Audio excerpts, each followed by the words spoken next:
Hello and welcome to Human Resource Management. The purpose of this first lecture is to talk about what human resource management is, why it's important, why you should care about it, and some sort of hot topic issues that are particularly pertinent to the field of human resource management right now. So human resource management is really about what do we do with human talent. I want to recognize human talent, so who is the best person for the job? How do I select that person? How do I socialize that person? How do I train that person? How do I make sure that that person is moving within the organization? How do I make sure that top talent is being recognized and is being rewarded?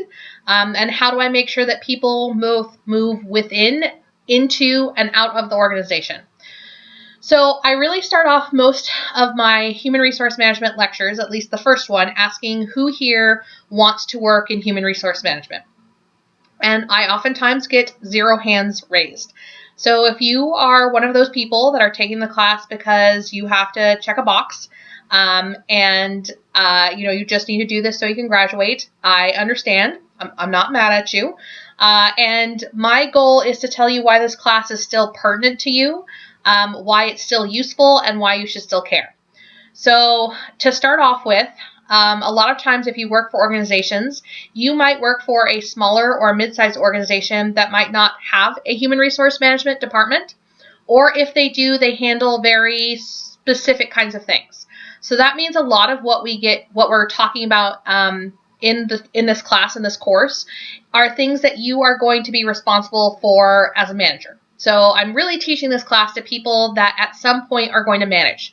Because if you're going to manage others, you're going to do things like hiring. You're going to fire people. You're going to have to determine who needs training. You might have to set up training.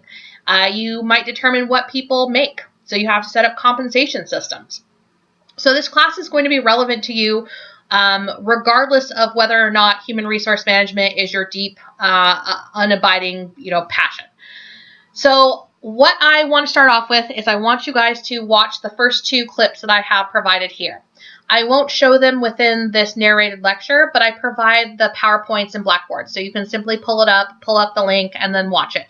And I want you to watch these 2 links and then kind of answer these questions. This will actually be your first activity participation points that you will submit under Blackboard. So the activity is, I want you to answer these questions, probably should be about a page and a half, double spaced. What do you think people think of when they think of HRM? Which of the 2 clips do you think is more accurate? Which of the 2 clips do you think is more typical of what people think about of HRM? What do you think are the challenges of human resource management? And do you think that there are any sort of hot issues for the field of human resource management? If you do that now, that will kind of set the stage for the rest of the lecture. So my preference would be for you to watch these 2 clips and then sort of do the activity. But if you want to do the activity later, that's fine as well. So some of the things that you might have talked about in your activity are the fact that people don't really think fondly of human resource management, right? We are the people that you go to when you're in trouble. We pull people off their jobs, right? Whether it's, being investigated for some reason, or to do training when you'd rather be doing your job, or, we're just kind of meddling in the affairs of people who are trying to do their jobs. That is the common perception of human resource management. Also, it's hard to work in human resource management because we're really into things like risk mitigation. So I want to make sure that when you are selecting people, you are doing it in a legal way. So that prevents us from things like lawsuits. So it's very hard for me to quantify to an organization, oh, hey, I just saved us, a couple, $3 million lawsuits because I made sure that everybody knew what kind of questions are legal and what kind of questions are illegal to ask during an interview. It's very hard for me to demonstrate the importance of human resource management. Also, human resource management is interested in things like making people effective and efficient. So things like training programs. It's very hard to say, well, I made the workforce, 5% more efficient because I made sure that they were trained in X, Y, and Z. So a lot of times, human resource management programs or departments are the first to go when there's any kind of economic downturn. But if you are not making sure that your employees are being selected appropriately, socialized, trained, compensated fairly, that they're getting their benefits and compensation questions answered, that disciplinary actions are being handled appropriately, you're not necessarily putting yourself in a good place as an organization to handle people. And really, you can copy everything else about a business. You can copy their services, you can copy their sales techniques, you can copy their marketing, you can copy how they produce their items. You cannot copy their people. So human resource management is about making sure that you handle your human talent appropriately. So what is human capital? Well, when you start a job, you are hired for the knowledge, the skills, and abilities that you bring to the table. It's not necessarily something that's easy to quantify or qualify, but it's absolutely crucial because, again, you can copy just about everything else. It's valuable because this capital is based on company-specific skills. It's oftentimes gained through long-term experience. Human capital can be expanded through development, and it's something you take with you when you leave. So not only do I hire you to bring it to my organization, I want to make sure that if you are a good performer, that you stay with the organization, because the minute you leave, you take that capital with you. So a challenge of working in human resource management is the fact that you serve sort of two different masters. So you want to make sure that the organization is running efficiently and effectively, and that you're handling all those people issues. So that's changes in the marketplace and economy, globalization, technology. You want to make sure that you're being good with your corporate purse strings. You want to make sure that diversity and employee differences are being managed well. And you want to make sure that you are a good steward of the things that an organization wants to accomplish, right? So at one hand, you are making sure that an organization is running to its best capacity, with you in charge, you're a steward of their human resources. On the other hand, you're also sort of an advocate for employees, right? So when they have any issues about retirement or about employee rights or privacy issues or family concerns, if there's sexual harassment problems, you want to make sure that you have an HR department or somebody who is in management that is qualified and capable of being an advocate for you. So that can be a hard place to be in when you're both trying to represent the organization interests, but then individual employee interests as well. So what do we do as a human resource department, or people who do things that are human resource management applicable? These are things like planning, recruitment, staffing, job design, training development, appraisals, communication, compensation, benefits, and labor relations. And you can see that a lot of those things, again, get pushed down to managers and are going to be things that you are going to be responsible for. So some of the challenges include responding strategically to changes in the marketplace. We have to compete, recruit, and staff globally. We have to set and achieve corporate social responsibility and sustainability goals. We'll talk more about that. We have to advance human resource management with technology. We have to contain costs while retaining top talent and maximizing productivity. We have to respond to demographic and diversity challenges of the workforce, and we have to adapt to educational and cultural shifts affecting the workforce. And we'll talk about each of these. So challenge one is responding strategically to changes in the marketplace. It is very hard to work in an environment where you are not faced with some tough choices, right? So the first thing that we're going to talk about is whether and how you approach sort of strategically how you handle people is the idea between total quality management and re-engineering. So total quality management is the idea that you can always be better at something, right? So if you look at any organization, even if they are great, they have great returns, they have great profits, everybody says it's a great place to work, there's probably something that you could still improve upon, right? So it's looking for the little things. Where can we improve? Is it in our policies and procedures? Is it in our efficiency? Is it in our operations? It's just looking for these little changes that you can make to make sure that you are constantly growing and becoming a more efficient and effective organization. Re-engineering, on the other hand, is an organization that is failing, right? So it is, we have to do something or we're going to have to shut our doors in 3 months. That is a completely different approach to your priorities, what people are expected to do, because re-engineering is doing something fundamentally different. You can't just make little tiny changes because it's not enough. You're just not in a place where that's appropriate anymore. So that might be your first question is, are we just making small improvements or do we need to do something radical? And some of these things that we might have to do include things like downsizing and outsourcing, which we'll talk about in a couple slides. The other thing that we have to make sure that we're doing strategically well is that we have good change management. So hopefully you covered that in organizational behavior. And hopefully one of the things that stuck with you is people hate change. They just don't like to do things differently than how they are comfortable doing them. However, every organization is going to have to change. So sometimes, and these are kind of broad categories, but sometimes we have to be reactive about change. Something blindsides us, we don't see it coming, there's a problem, we have to fix it. I don't want to say reactive change is bad because sometimes that's just, it is what it is, right? Something's broke, we didn't foresee why it would break, and now we're going to fix it.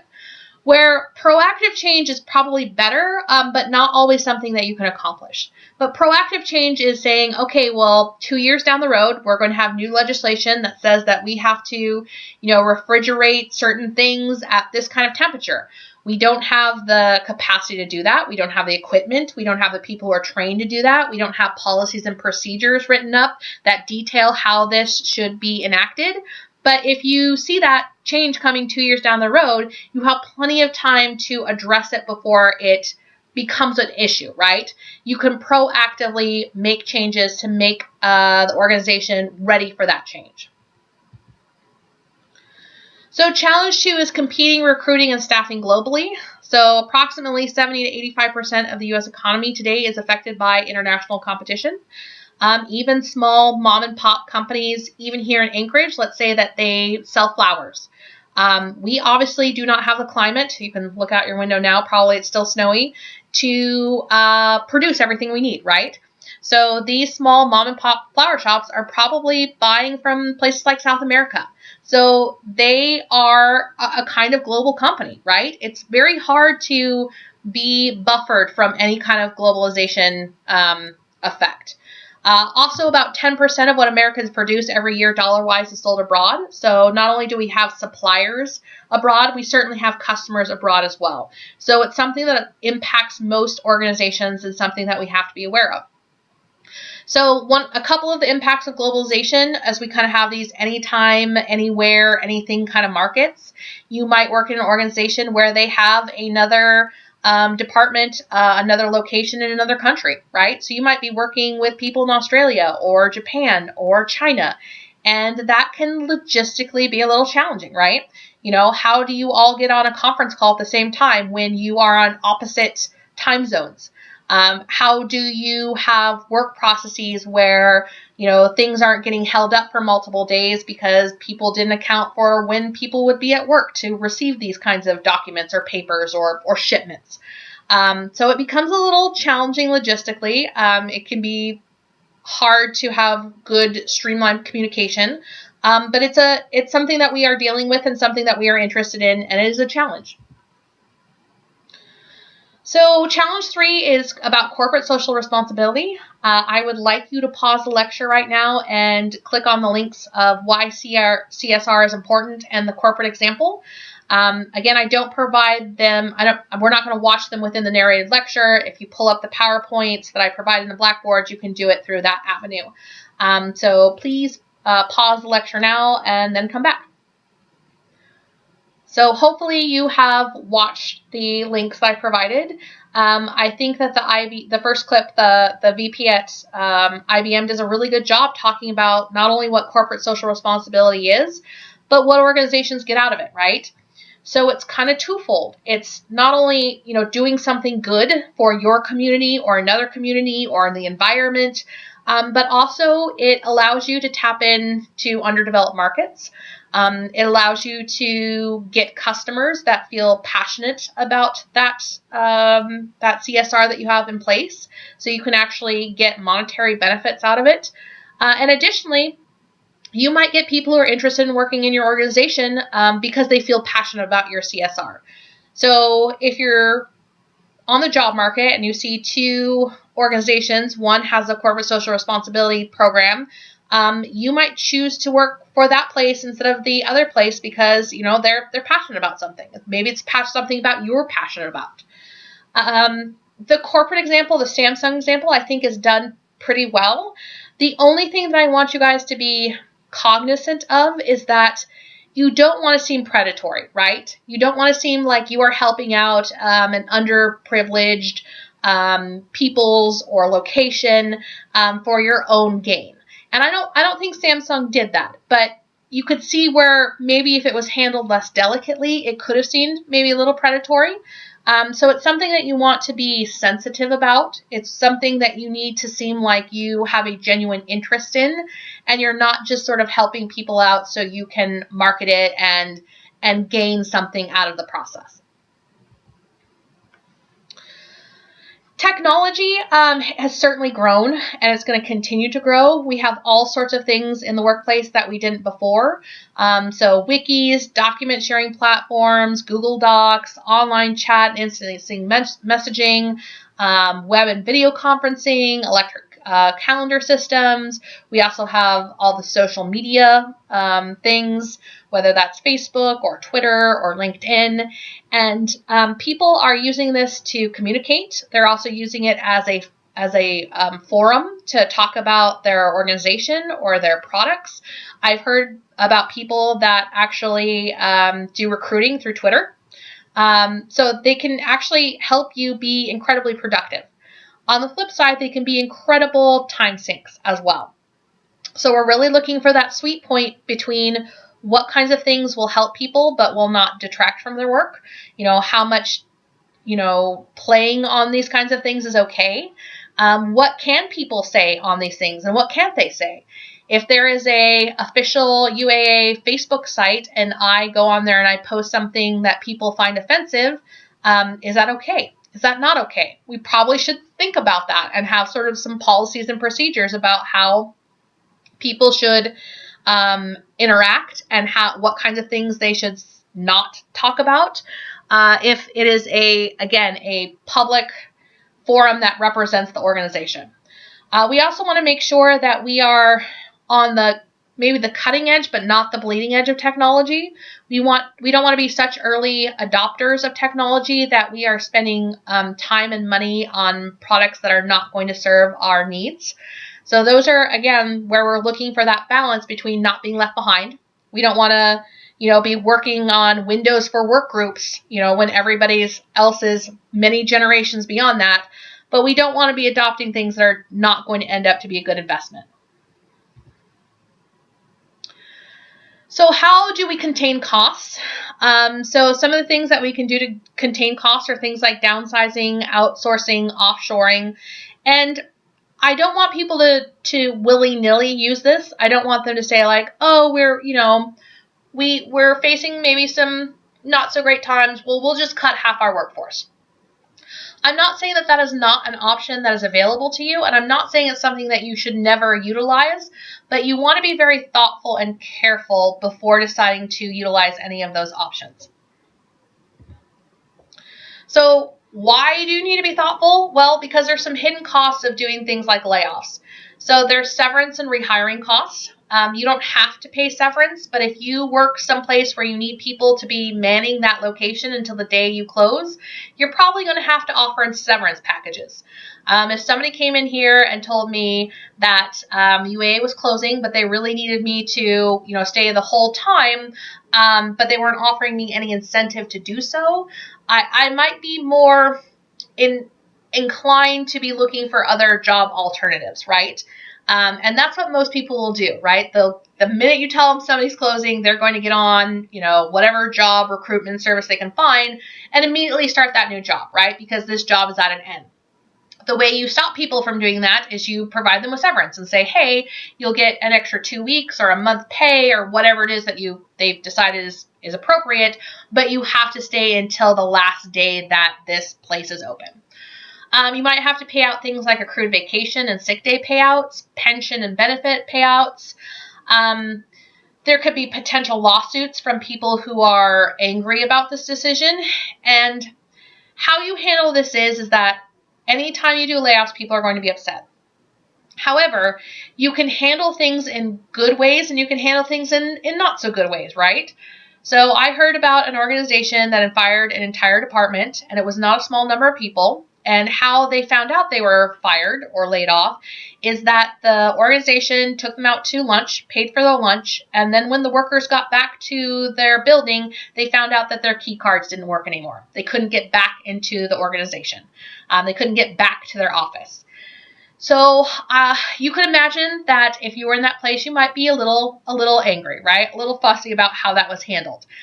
Probably not handled in the most adult, sensitive, most caring kind of way. So I would always advise that you are adult about it.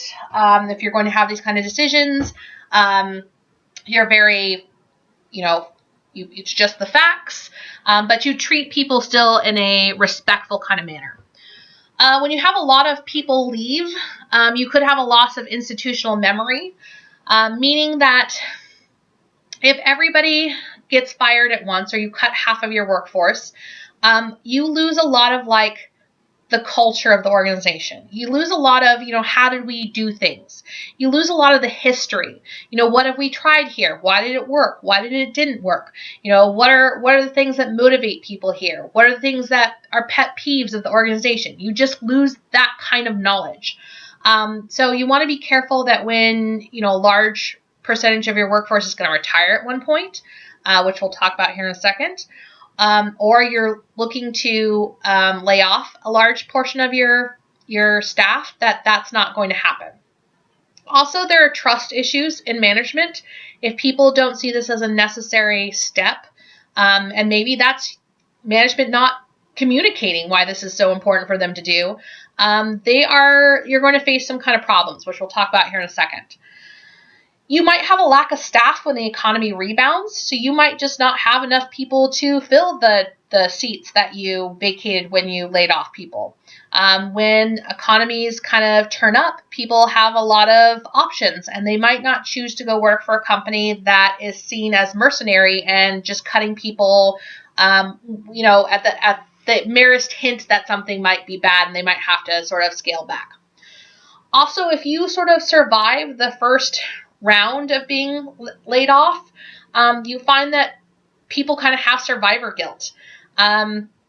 So it's psychologically actually kind of similar to people who have survived great catastrophes, right? So a ship goes down, you're the only survivor. There's a train wreck and you're the only one who lived. People ask themselves, well, why did I get to live?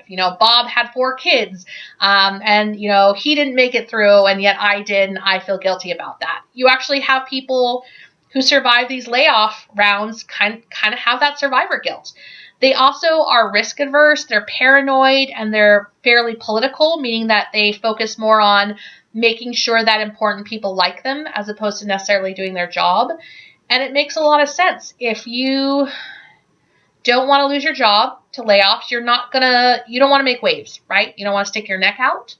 You don't want to make yourself a target. So you do the bare minimum to make sure that you are, checking all the boxes, but you're not standing out for bad reasons. You don't want to take, risks. So there are benefits of no layoff policies. Again, this is not always feasible. So please don't mistake me by thinking well, my organization clearly needs to have a no layoff policy. That's not always something that can be implemented. However, if you do have a no layoff policy, a lot of times you're going to have really, really loyal workforce, right? It's the norm of reciprocity. If you do something for me, I feel a psychological need to return the favor. So if you tell me, hey, even when times are tough, I'm not going to lay you off, I'm going to be really loyal and look for ways to sort of pay back that sentiment. Higher customer satisfaction. We live in a day and age where it's really kind of hard to hide big business decisions, right? And they're tweeted about. You'll see it on Facebook or on social media sites. Not to mention sort of business savvy or business oriented publications, and they're going to say, oh yeah, this organization just cut half their workforce. And if it's seen as, again, kind of mercenary or unnecessary or handled in a bad way, you might lose customers because of it. People might not want to patronize your establishment if they feel like you are not a good employer. If you do keep people, you're going to be more flexible and more adaptable when the economy does sort of see an increase. So you don't have to recruit. You don't have to select new people. You don't have to socialize them. You don't have to train them. First of all, that's all really expensive, and also it's time consuming. So if you already have your workforce, you don't have to do any of those things when the economy becomes good again. It's certainly a very powerful recruiting edge. If you can go to recruitment fairs and say, hey, we are an organization that is not going to fire you, is not going to lay you off if times get tough, that's a pretty powerful recruitment message, right? You're not saying you won't fire them if their work performance isn't good, but you're saying like, hey, times get tough, we don't lay off. That might be a competitive edge. Also, if you have people who know they are not going to lose their job, they're more likely to be innovative. They're more likely to be creative. They're more likely to sort of think outside the box because they're not worried about standing out, and standing out meaning that they're going to lose their job through a layoff process. Okay, challenge 6 is responding to demographic and diversity challenges of the workforce. So we certainly are having demographic changes. One of the things that is really plaguing us is this idea of an aging workforce. So all of the baby boomers are going to be at a retirement age at the same time. We're worried about that sort of institutional loss of memory, and quite frankly, we're worried about not having enough butts and seats. So I'd like you to pause the lecture here, go to your PowerPoint, and click on the BMW and an aging workforce. Germany is actually aging at a faster rate than the United States, so they're actually facing this even to a greater extent than we are. But they actually had a really pretty innovative and inexpensive solution to it. So I'd like you to go ahead and pause the lecture and go ahead and watch that. So hopefully you've watched the BMW and the aging workforce. They, again, didn't say it was a panacea. It's not going to solve all the problems. It might not even be applicable to all sorts of organizations. But I was really struck by the fact that it didn't cost very much. What they did was just basically look at, how do we help an aging workforce still do their job? It made an aging workforce feel valued, like they weren't just going to be discarded, that they were given the tools that they needed to continue to do their job, and that they had a skill set that was still valuable to the organization. And I think that that's a really powerful message and something that we need to continue to think about as we're facing this sort of aging workforce question. In terms of managing diversity, whether that's ethnic or cultural or personality differences, if you have taken organizational behavior, which you all should have, diversity is a good thing. It's a good thing because for many different reasons, but it can certainly help your bottom line. There is research that shows that organizations that manage their diversity well and that have good diversity actually can make more money than organizations that do not. However, diversity does come with its own set of challenges. So at this juncture, I want to kind of issue it's not just about diversity training, it's about all kinds of training, but I want you guys to be critical consumers. So anytime that you go outside of your organization and have people that come in and say, well, we're going to train people on how to manage diversity, or we're going to train people on how to do this, make sure that they're not selling you snake oil, right? Make sure that they are training your employees based on best practices that are grounded in science, and that are not just fads, they're not just things that are popular right now. So I do have a funny clip for you. People who are fans of The Office will enjoy this, but it is an example of how not to do diversity training. But the greater message is, be careful of what you are buying. Be careful that you are not maybe even making the problem worse. So this is just to illustrate the fact that we are seeing a deficit of workers in particular age groups. So this is a projection for 2018. We're actually going to have a deficit of workers in the 16 to 24-year-olds, a deficit in 35 to 44, a deficit to 45 to 54, and you can see where the majority of our workers are ages 55 and older. However, that's where you're getting into the population of people who are hitting retirement age. So if we don't have anybody 55 or above, we're going to be in a lot of trouble. So we need to make sure that older workers feel valued, that they feel like they can continue to work if they want to work. And certainly we're going to have some issues about retirement and how do we facilitate that, which we'll discuss later on in the semester.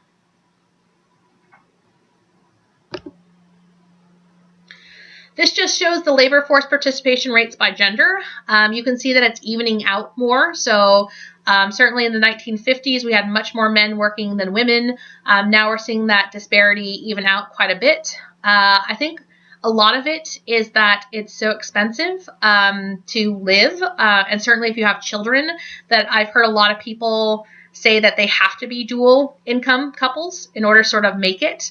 On the converse side of that is the idea that I've also known couples that one had to stay at home because the cost of childcare is so great that their entire salary would have been eaten up in childcare costs. So it didn't make sense for them to work, which, it's really interesting how these issues that affect you at home also affect the workplace.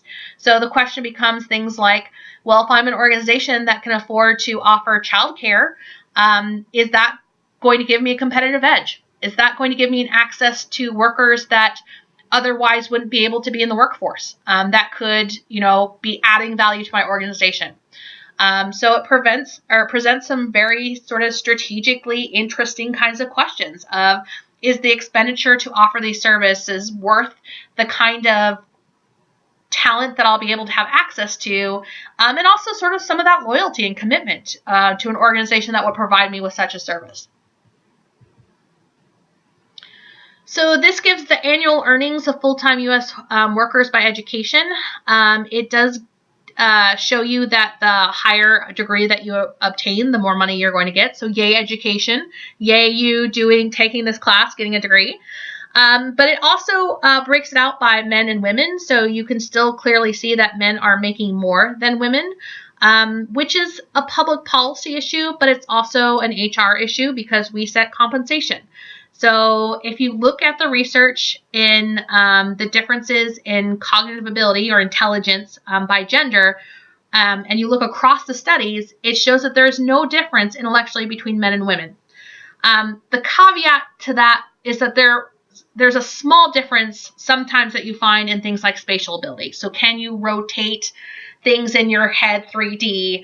Men tend to be better at that than women, but that effect is actually pretty small, and that's the only difference that you would see. Otherwise, intellectually, men and women are the same, so why are men making more money than women? So it's a question that we have to think about, is if we're setting compensation, is that something that we need to be aware of, and is it something we need to do something about? And then this last slide is just, again, I know a lot of you have very little interest in human resource management. I'm hoping to at least demonstrate the value of the material we'll cover, but I understand that this might not be your burning desire to pursue as a career. However, if you are interested, for whatever reason, I think that this is a good slide because it tells you the kinds of positions that people who have an HR degree would work in, and then it gives you kind of an idea of how much they would make. So that's not specific to Anchorage. These are kind of, across the U.S. kind of average annual wage. But again, it gives you ideas for, position and wage kind of